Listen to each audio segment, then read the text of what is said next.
তখন নাই এরপরে 11 তারিখ মানে ওই একটা বডি এখানে ফেসবুকের মাধ্যমে আসে যে এখানে একটা বডি তো আমরা আইনের আশ্রয় লই, আইনের আশ্রয় নিয়ে যে একটা বডিটা তারা দেখছে ফটো পাঠাইছে যে এটা দেখা যাইতেছে যে কিছু মিলে যে আমার তো এগুলা তাই ওই আইনের মাধ্যমে আমি যাতে আমি সুষ্ঠু ন্যায় বিচার চাই আমার ভাইয়ের এবং তার ক্ষতিপূরণও চাই, এটাই আমি মহোদয়ের কাছে আজ্ঞা হই। আপনার কি হ্যাঁ, আর যারা ট্রিটমেন্ট দিছে তারাও ভুলভাল ট্রিটমেন্ট দিয়েছে, আমাদের কাছে এটা মিলছে না। তোমার নাম? অমৃত মালাক। আপনার কি ভাইয়ের নাম হইল নিত্যানন্দ মালাকার। কদিন আগে হয়তো 9 তারিখ শনিবার, আজকে থেকে ধরো 5 দিন আগে। আপনার কি মনে হইতাছে আমার মতে তারা তো ফোন করছে যে তুমি আইও, ফোনে তারা গেছে বার থেকে নিয়ে গেছে, নেওয়ার পরে তারা আইছে আমার বাড়ি নিতে।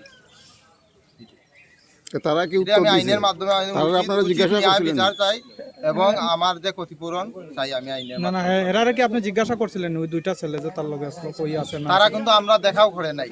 এরপরে স্যার গেছে, আমরা এখানে প্রশাসন স্যার গেছে, ইয়া জিজ্ঞাসা করছে জানি না তারা কি বক্তব্য দিচ্ছে, কইছে হে বলে আইয়া পড়ছে তারা সাথে থাকি। আমরা আইনে আশ্রয় লই, যাতে আমরা ন্যায় সুষ্ঠু বিচার চাই।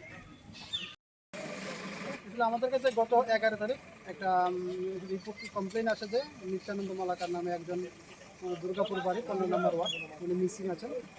তারপরে আমাদের কাছে পরের দিনে একটা খবর আসে যখন আমরা খোঁজ খবর নিয়ে যে একটা বাংলাদেশে একটা লোক, তবে ওরা পুলিশ স্টেশনে একটা লোক মৃত দেহ পাওয়া গেছে। তো এইজনের সঙ্গে আমরা বাংলাদেশ পুলিশ ডিজিপির সঙ্গে এবং ডিএসএফের সঙ্গে এবং আমাদের উত্তরধর্ম কর্তৃপক্ষের সঙ্গে যোগাযোগ করে ওনার ফ্যামিলি মেম্বার দিয়ে বডিটাকে আইডেন্টিফাই করা হয় যে বডিটা নিত্যানন্দ মালাকার।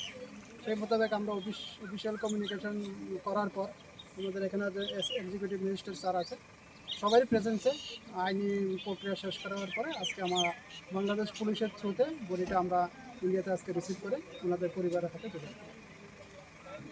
বাংলাদেশের কোন জায়গায় পাওয়া গিয়েছিল মৃতদেহটি? কলাউড়া পুলিশ স্টেশন আন্ডারে নদীতে পাওয়া গিয়েছে।